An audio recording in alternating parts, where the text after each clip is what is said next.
Now, I want to talk about education. I put education into a moral category. Here's why. I believe that if you want to truly solve education, you need to address what's going on in the family.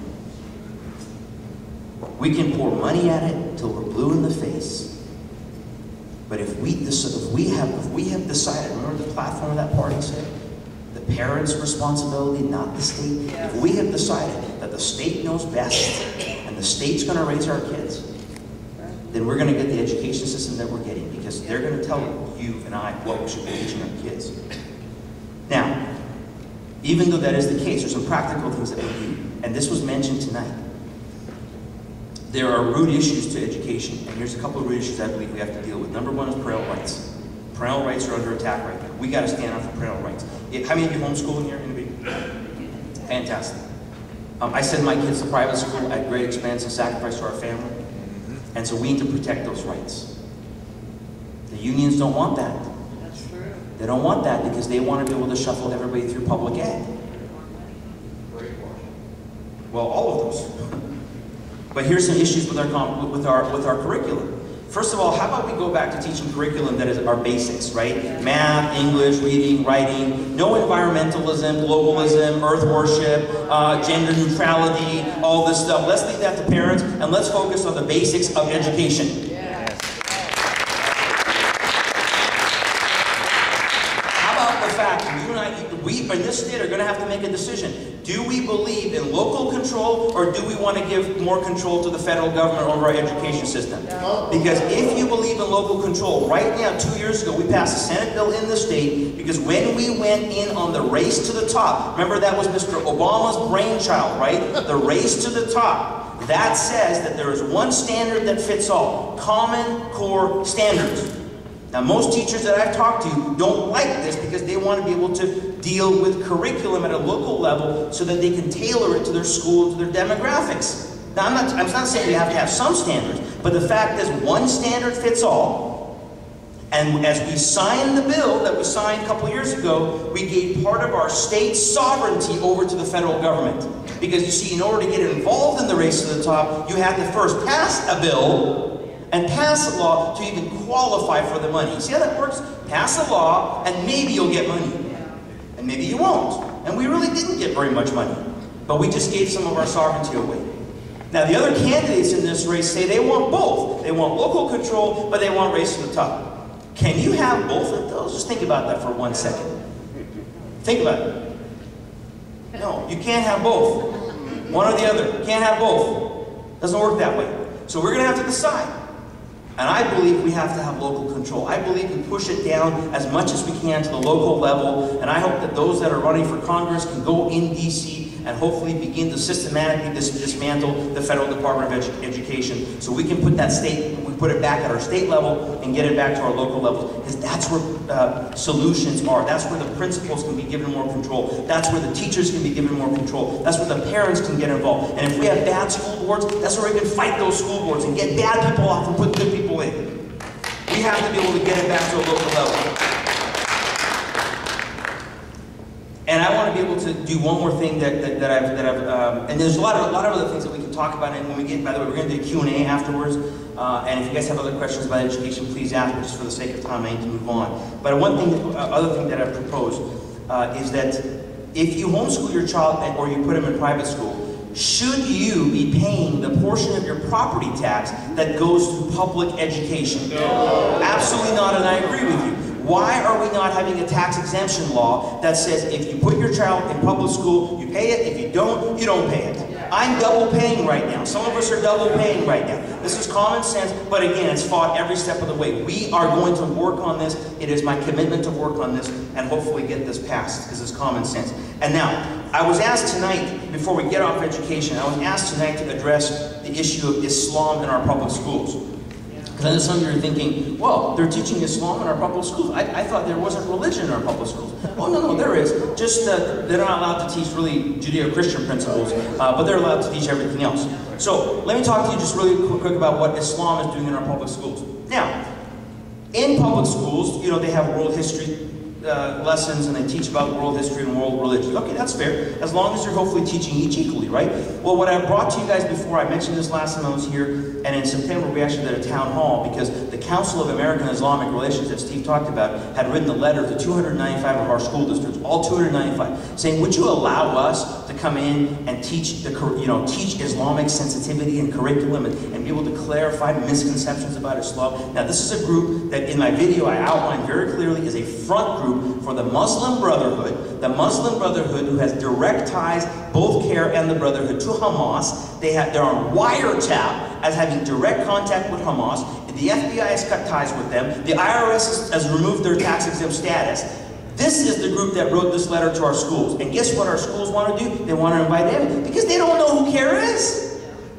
So we did a town hall meeting. 100 people showed up, the media showed up, and we tried to expose this stuff. We showed curriculum, textbooks like Pearson, who had special chapters for Islam. So for example, when they do world history, they would have 3 pages or so on Christianity about how bad the Christians were in the Crusades. They would have 2 or 3 pages on Judaism, Hinduism, whatever, and then they would devote 7 chapters to Islam. And that whole part was written by a Muslim with no oversight. Now, why do you think that would happen? Well, could it be because the Saudis put hundreds of millions of dollars to buy our textbook companies? Yes. They put hundreds of millions of dollars into universities? Yeah. That's what's going on. This is not conspiracy. This is fact. Have you noticed why even Fox News is no longer really reporting on Islam the way they are? How about the fact that over 20 to 25% of Fox News now is owned by Saudis? Wow. Google it, research it, don't take my word if you don't want. But that's what's going on. So Islam in the public school. So we looked at the 7 chapters. We said, okay, what's in these chapters? Wow, we found that it said that Muslims discovered America. Yeah. Did you know that Muslims were a part of discovering America? I did not know that. I was shocked. You know, I saw the picture of the pilgrims and, I was shocked. And then we saw one chapter, the 5 pillars of Islam. This is their religious pillars, folks. And I'm looking at this, and pillar number 1 is the Shahada prayer. This is the prayer that you say to become a Muslim. Right there on the pages, they go, pray this and you become a Muslim. I'm going, wow. Would they allow the Lord's Prayer in a public school textbook? Would they allow the sinner's prayer in a public school textbook? You know that the ACLU would have a heart attack and file a lawsuit before the end of the day was up. And yet nothing, right? And the parent, by the way, who exposed this up in Everett couldn't even get the textbook to come home. He had to threaten to sue the school district to get the textbook to come home. And so finally they released a textbook, we look at it and go, oh my goodness, look at all this wonderful stuff in here. And all the lies that are in this thing. Whitewashing the history of Islam. Doing assignments where they're teaching kids how to pray, kneel towards Mecca, and get on the floor and take Muslim names, and books where they're doing the 5 pillars, and assignments where they're doing the 5 pillars, and they're talking about jihad and all this stuff, totally misrepresented. And you go, how does this get in? How did this happen? Under our noses because of political correctness, because we have vacated areas of our society, and all of a sudden now they have gotten in and they're indoctrinating our kids and they're teaching this stuff and nobody even knows about it. And by the way, that night, the head of CARE Washington, this guy named Mr. Bukhari, showed up at that meeting, stood at the back of the room. And so I decided to challenge him a little bit. I said, Mr. Bukhari, you claim that Islam is a religion of peace. Do you not? Okay, would you be willing to come tonight up to the front, stand next to me in front of the camera and these 100 people and say that Islam is a religion of peace and denounce the fact that as an apostate of Islam, I'm supposed to be killed in accordance with the teaching of your prophet? Would you please do that? Guess what he said? No. Nothing. No, he didn't say no. He said nothing. He just stood there and looked at me, smirked at me. And I can give you more, but the reality is that we have exposed this, folks. It is in our public school textbooks, and there's a bias. It is in our prisons, and there's a bias. Muslim chaplains are getting access into our prisons that Christian or Jewish chaplains are not. We have this in our government. We have this in our media, and we even have it in our churches. because one of the things that I talk about in this video and another presentation I'm working on right now is this thing called Chrislam. We have to expose this thing called Chrislam, which is this notion that there's a common God between Islam and Christianity, that we have the same God. Okay, this is nonsense, and there's a lot of reasons for it. I don't have time to go into it, but the bottom line is that this is deception. And those churches that are being influenced by this have no clue what is going on, because they believe what the Islamists are saying to them, like CARE, when they come in and do these things. So this is some of the stuff that's going on. I wish I had time to talk about more. But the bottom line, going back to education, we have a lot of issues that we're dealing with. But I'll tell you one issue that I don't believe we have in education, and that is a money shortage. That's right. Okay? Yeah. I don't believe we have a money shortage in education. I don't believe that. Would you agree with me or not that more money into this broken system is not going to fix anything? Right. All we keep doing is pour more money in it. And this is a printout from the OSPI's website here in Washington State. You can go to their website and download this. It's a 5-year spreadsheet of their expenses. And when you look at this thing, from 2005 to 2010, you see that spending went up. Spending went up from $8 billion to almost $10 billion. That's actual dollars spent, and they have about $187 million surplus. Wow. So the governor said last year, we cut education by 41%. Really? 41%? Where were the cuts? Oh, wait. It was the increase of education. We cut the increase of education by 41%. While we felt bad and we need to improve more taxes, we didn't really cut education spending. We just, the increase that we were planning to have. That's what's going on, folks. So here's what I'm proposing. How about this? Every school district must have a check registry and put their check registry online so school parents can go online and see every dime that is being spent. You do that, then we'll talk about giving you more money. Enough with these emotional arguments. We have I talked to some people in the Spokane School District. They're spending, on average, about 20% more, and they have 3,000 less kids. Where's the money going? How about the fact that only 47% of our employees in the school district or school system are teachers? Only 47%. The average superintendent, right, makes over $160 a year plus benefits. Pretty good pay. We're in the wrong profession. Okay, I got to move on. Sorry, I got to move on. There's a lot of stuff we have to cover, but let me talk about economic, because you guys know we're in an economic crisis. Yes. There's some root issues that I've addressed that are not popular, which is exactly why I believe they're root issues, because no one wants to talk about them. And I've always started, as you heard before, talking about the impact and the power of the unions in this state. Yes. The power of the public sector unions has got to stop, because they are trying to run the state, they are running the state, and it's got to stop. Now, this is going to be a huge fight, folks. Oh, yeah. It's going to be a huge fight to take this power back. But let me give you some practical things. Now, I'm not against unions in the private sector, because I think the free market can solve that. Like with Boeing, where if they strike or they ask for too much, the company can decide, hopefully, that, you know what, we have options. We can stay in the state, we can leave the state. We can go to a state like South Carolina, it's a right-to-work state. But there's 4 things that I've identified that we have to work towards. Number 1, we have to stop collecting dues for the public sector unions. The state has to stop actually getting dues so that unions can use it against us in political campaigns. Why are we collecting dues for them? Number 2, we have to work on collective bargaining. Now, this is where I differ greatly with the other opponents in this race. Collective bargaining, in my opinion, is not a right, it's a privilege. It's a statute. It's not in the Constitution of our state. It's not in the Constitution of this nation. It's a statute. And the reason I believe it's a privilege is because you and I are paying those salaries, correct? Yes. You and I are paying those benefits. Yes. So if the state doesn't have it, the collective bargaining says you will still pay it. But if you don't have it, what are you going to do?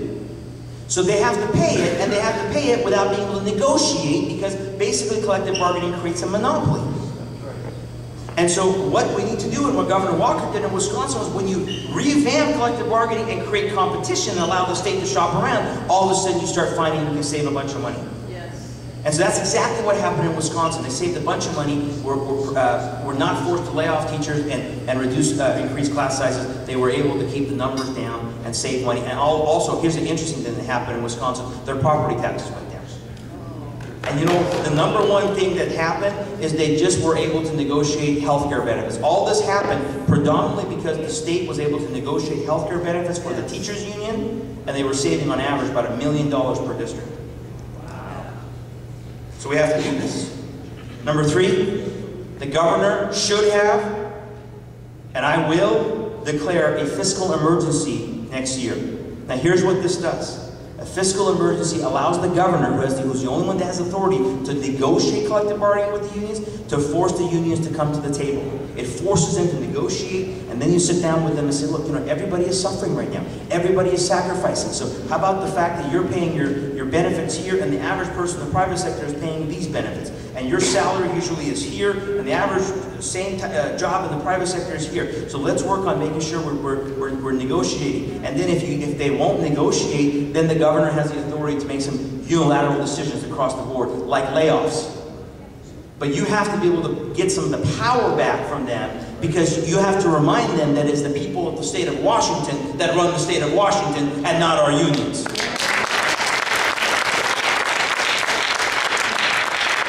And lastly, my commitment is that as a governor in my first term, I may only have one term, it doesn't matter to me, because we're going to work towards doing what is right.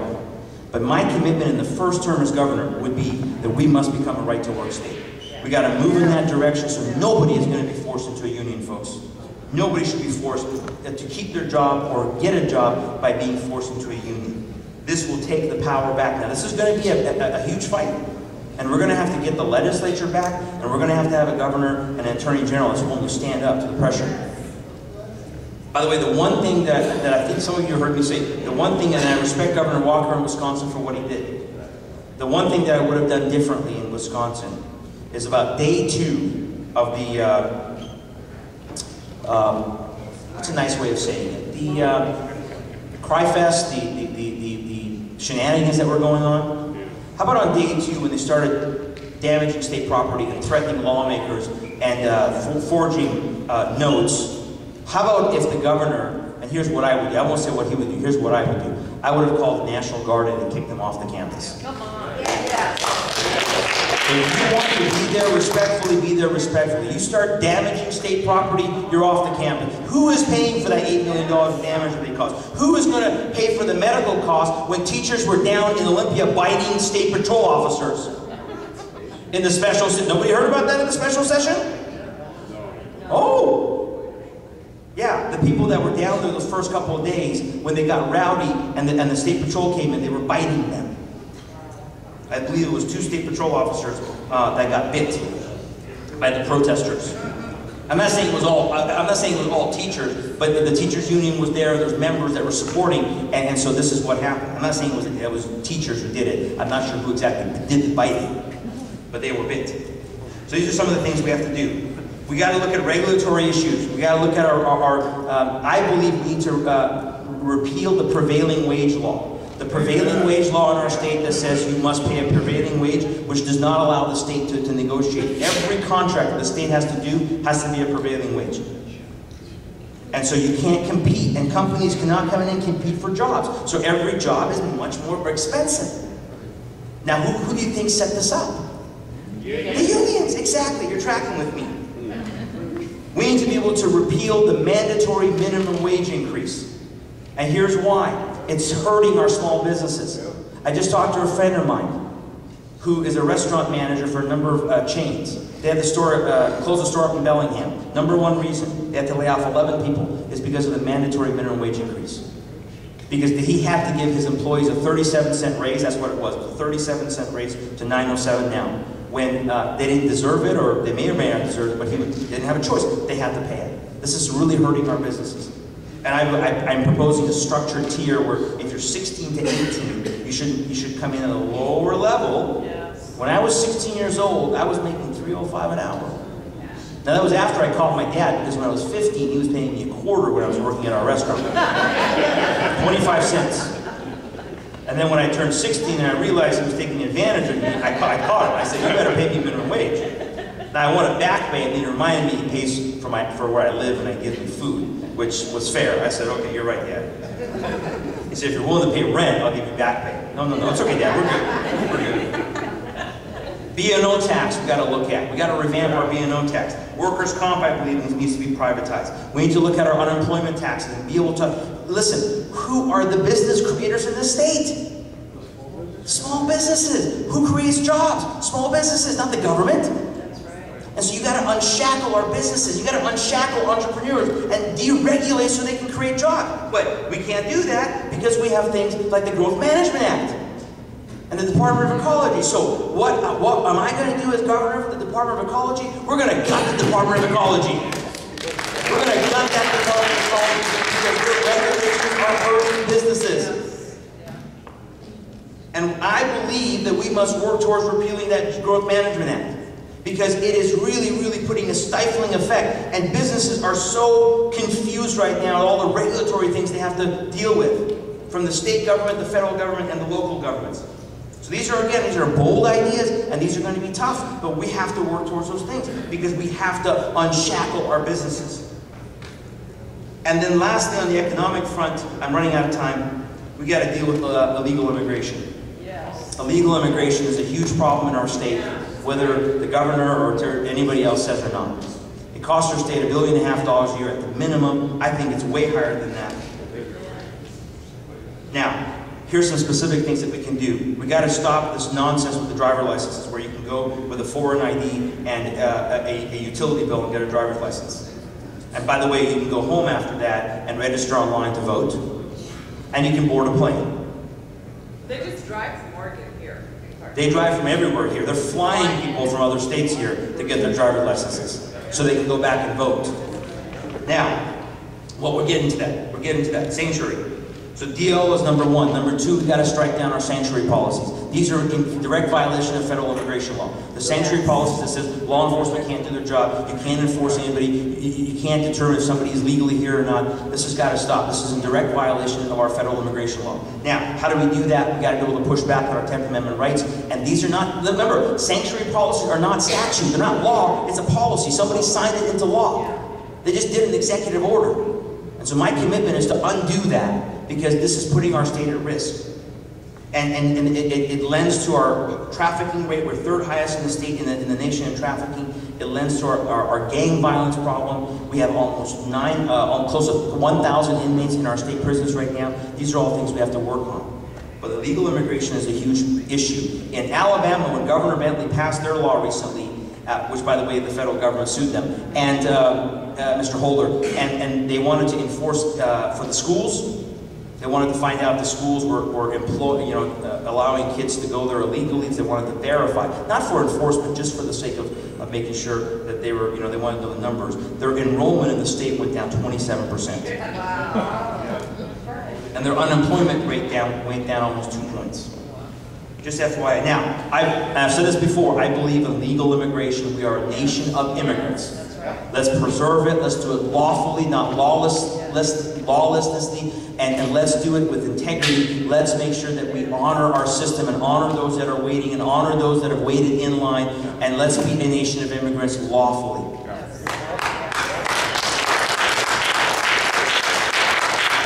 Wrapping up on the national security front is going to be very simple. Number one, we have to secure our borders. Yes. Secure our borders. Enough is enough. We are a border state. We have to make sure we secure our borders from enemies, foreign and domestic. Number two, we have to make sure we protect our state's sovereignty from foreign law. Steve talked about Agenda 21. We are looking at Sharia law right now. Last year we had 4 court cases in Washington State where Islamic law was applied now it was between Muslims, but it was in American courts. And we have over 50 court cases. We have these cases, the laws that are being tweaked in enclaves like Michigan. This is happening, folks. It's happening in our schools. So we have to make sure we protect it. Now, I've supported a law that's been passed in 5 states that says the law is called American Laws for American Courts. American Laws for American Courts. Very simply, our judges, our legislature can only use American laws for American courts. No foreign law, no UN agendas. Period. Period, period, period. And we got to keep our judges accountable by being able to add to that the ability to recall them or impeach them if they use foreign law. Yes. If we don't keep our judges accountable, we're in trouble. And lastly, we need to stand with the nation of Israel. Our state government will not, our state government will not do business with Israel officially. And so they won't. They do business with Europe, China, Japan. They will not do business with Israel as a government. I'm not talking about private businesses. And so that has to change. Israel is a growing economy. We want it to be a blessing to both our state and their nation. So I proposed putting together a trade delegation to go over to Israel in January or February of 2013 and begin economic trade between the state of Washington and the state of Israel. Now, let me wrap up with our hope, and then where's Steve? You're going to come up in a minute and take some questions, right? Sure. You want to come up here and I want to wrap up? I can talk about our hope together, right? I hope. I hope that we have hope. We do have hope.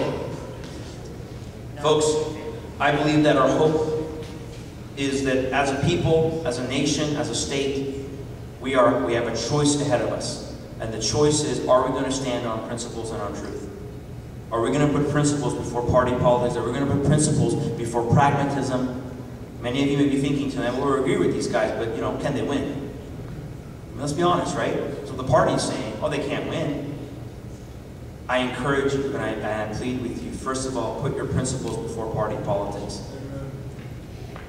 The second thing is our grassroots have to awaken. You guys have to awaken. We are standing here because we feel like we're supposed to be here, but we need everybody to come around. We have to stand together. Together. Be courageous with us.